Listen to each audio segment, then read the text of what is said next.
পৃথিবীর সর্বোচ্চ পর্বতশৃঙ্গ মাউন্ট এভারেস্ট। এই কথা কারো অজানা নয়। তবে আমরা যে পর্বতকে পৃথিবীর সর্বোচ্চ স্থান হিসেবে ধরে নিয়েছি সেটা একসময় প্রাচীন সমুদ্রের তলদেশে অবস্থিত ছিল। অবিশ্বাস্য শোনালেও সত্য যে সমুদ্রপৃষ্ঠ থেকে ২৯,০৩২ ফুট উঁচু মাউন্ট এভারেস্টের এই চূড়া একসময় টেথিস সাগরের তলদেশের অংশ ছিল।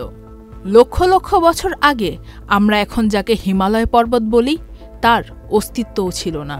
হাজার কোটি বছর আগে পৃথিবীর পরিবর্তনশীল টেকটনিক প্লেটের কারণে ভারতীয় প্লেট ইউরেশিয়ান প্লেটের সাথে সংঘর্ষে লিপ্ত হয়, যার ফলশ্রুতিতে সমুদ্রতলের শিলাস্তরগুলি ভেঙে পড়ে এবং ওপরের দিকে উঠে যায়।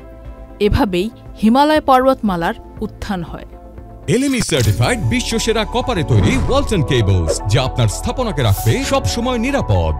ভূতাত্ত্বিকেরা এভারেস্টের চূড়ায় চুনাপাথরের মধ্যে সামুদ্রিক জীবাশ্ম খুঁজে পান, যা প্রাচীন সামুদ্রিক প্রাণীর অবশিষ্টাংশ। এই সকল প্রাণী একসময় বর্তমান বিশ্বের প্রতীকী শিখরের ওপরে সাঁতার কেটে বেড়াত। এই জীবাশ্ম খোলসগুলি প্রমাণ করে যে পৃথিবীর এই সর্বোচ্চ শৃঙ্গ একসময় লবণাক্ত জলে নিমজ্জিত ছিল।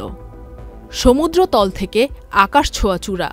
প্রকৃতপক্ষে এটি পৃথিবীর ইতিহাসের অন্যতম বৃহৎ রূপান্তর। তাই তো এভারেস্ট শুধুমাত্র একটি পর্বত নয়, এটি একটি উল্লম্ব টাইম ক্যাপসুল, যা প্রাগৈতিহাসিক যুগের সাক্ষ্য বহন করে চলেছে। Faria Ahmed Khan, channel I.